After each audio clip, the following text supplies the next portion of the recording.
let's make some Easter bread with me. I've never made it before. This is going to be my first time. And these molds that I got are really nice. They are 5 inches in diameter and 4.7 inches in height.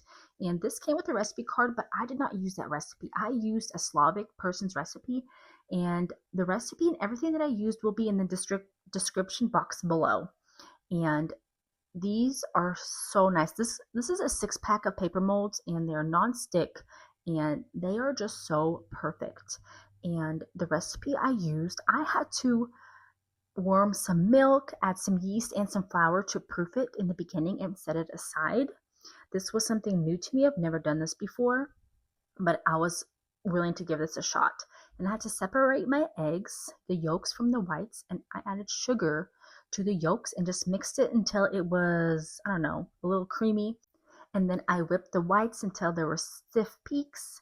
And then after about 15 minutes, I put everything into that first mixture, also with some butter and some vanilla and the egg whites and that mixture of sugar and yolk. And then I gradually added some flour and I scraped the bottoms of it, and that's what my dough looked like. It was a little bit runny, but that's okay. Just follow the recipe. And after an hour, this is what the dough looked like. It doubled in size, which was a good sign. And then instead of using my hands, I just used a spatula and put it into the molds. And one mold had more batter than the other one. That's okay. They still turned out really nice. And after 30 minutes, that's what they look like. And then after baking, this is what they look like. You can see which one had more batter than the other one. But that's okay. They still both tasted the same.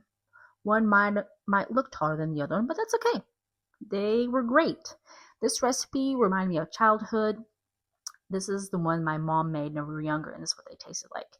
The glaze, all I did was use sugar, powdered sugar with milk, and then just put it all on top. And I went ahead and took off the mold because I wanted to see that dripping of the glaze on the sides.